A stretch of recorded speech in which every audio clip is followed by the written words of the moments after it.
Toutes les parachiotes de la Torah sont d'une extrême importance. Chaque verset, chaque mot, chaque lettre de la Torah a une valeur incalculable. Mais il est certain que notre paracha de Yitro, que nous lirons ce Shabbat, occupe une place particulière dans notre cœur et dans nos têtes, parce qu'on y trouve le fondement même de notre existence et notre raison d'être. C'est dans cette paracha que nous voyons que Dieu va proposer une alliance avec le peuple d'Israël, qu'Israël va accepter immédiatement de conclure ce pacte, et cela va être suivi par la révélation de Dieu sur le mont Sinaï et la promulgation des 10 commandements. Dans ce contexte, il y a 2 versets qui attirent notre attention par une formulation inattendue. Tout d'abord, la proposition de pacte que Dieu fait à Israël par l'intermédiaire de Moshe. Dieu dit, si vous écoutez ma voix et que vous observez mes commandements, et que vous garderez, vous observerez, vous garderez mon alliance, vous serez pour moi un trésor parmi les peuples, qui lit kola haaretz, parce que toute la terre m'appartient. Et la chute du verset est inattendue. Quel rapport y a-t-il entre le fait de nous demander de garder l'alliance, d'écouter la voix de Dieu, d'être un trésor parmi les nations pour Dieu, et le fait que toute la terre appartient à Dieu? C'est vrai que la terre appartient à Dieu, mais quel rapport? Puis Israël va tout de suite, lorsque Moïse va transmettre la proposition de Dieu, Israël va répondre immédiatement « Kol asher diber Hashem naaseh » tout ce que Dieu a dit, nous allons le faire. Mais Dieu n'a pas dit beaucoup de choses. Il a demandé une chose. Il a dit, si vous observez mon alliance en écoutant ma voix. C'est quoi tout ce que Dieu a dit? Alors bien sûr, on pourrait comprendre dans le même sens qu'on commentera un verset que nous lirons dans la paracha de la semaine d'après, où on rappelle qu'Israël a répondu, Naaseh venishma, nous ferons et nous sommes prêts à faire avant même d'écouter, de savoir ce que Dieu va nous demander. Et là, il fait référence aux 613 commandements qui vont suivre. Mais dans ce cas-là, le verset ne doit pas dire tout ce que Dieu a dit, mais tout ce que Dieu dira, tout ce que Dieu nous demandera de faire, les 613 commandements qu'il demandera de faire, nous sommes prêts à les faire sans même savoir de quoi il s'agit. Mais il ne fallait pas dire tout ce que Dieu a dit. Voilà les 2 problèmes que je voulais soulever aujourd'hui. Et il s'avère que le Sfat Emet, personnalité éminente s'il en est de la pensée chassidique, propose une explication très originale pour résoudre ces 2 difficultés.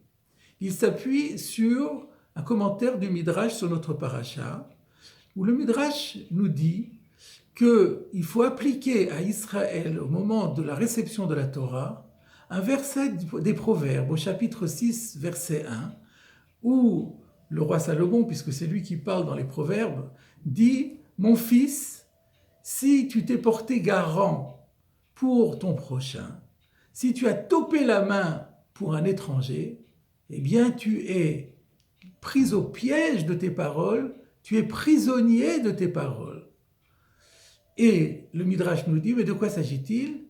Il s'agit d'Israël qui a reçu la Torah alors que les autres nations avaient refusé de la recevoir.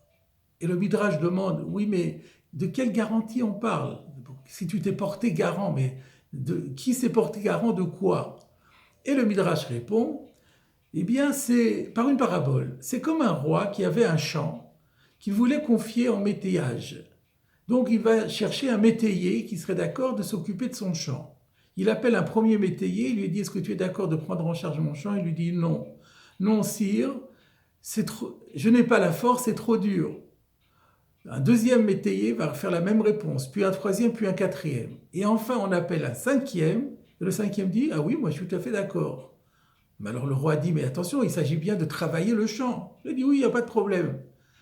Et alors, une fois que le champ lui a été confié en métayage, au lieu de travailler, il le met en friche. Le Midrash demande, le roi va être courroucé contre qui? Contre ceux qui avaient refusé le métayage ou bien celui qui l'a accepté et qui n'a pas rempli son engagement? Bien entendu, c'est sur ce dernier. Eh bien, c'est cela le sens de ce verset. À partir du moment où tu t'es porté garant, eh bien, tu es pris au piège de tes paroles. Et là, dit le Sfat Emet, mais on ne comprend pas. C'est quoi un garant? Lorsque quelqu'un a contracté un prêt, il s'est engagé à rembourser, il peut demander à un garant de garantir son prêt. Que si lui est défaillant, alors le garant se portera et remboursera à sa place. Mais ici, Israël ne s'est porté garant pour personne. Israël s'est engagé à observer le pacte. Donc, de quelle garantie parlons-nous?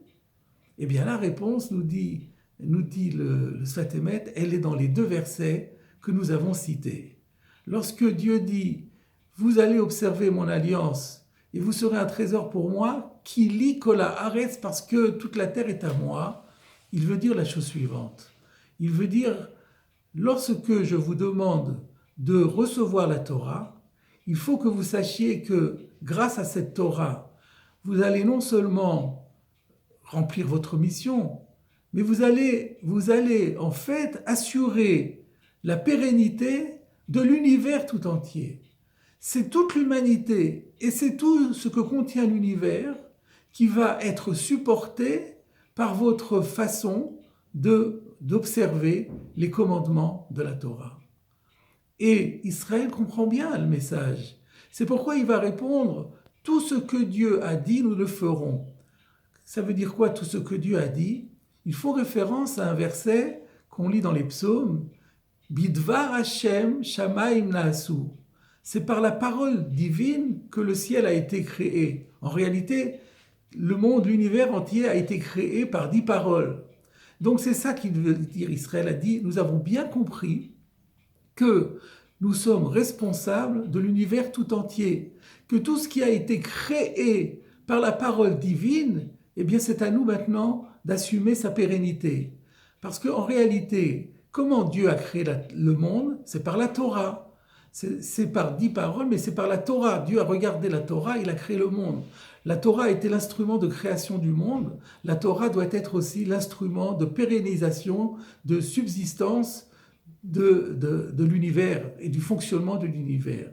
Et à partir du moment où Israël reçoit la Torah, il accepte sur lui, il assume cette responsabilité vis-à-vis de l'humanité tout entière.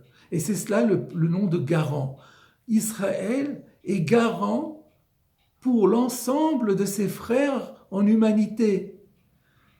Et cela est effectivement une responsabilité grandiose que Israël a acceptée ce jour-là.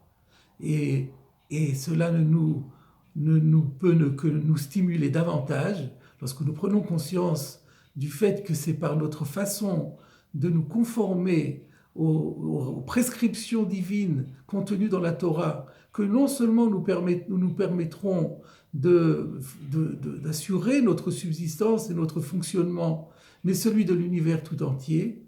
Cela ne peut que nous engager à investir encore plus de scrupules et plus de minutie dans le moindre des commandements de la Torah.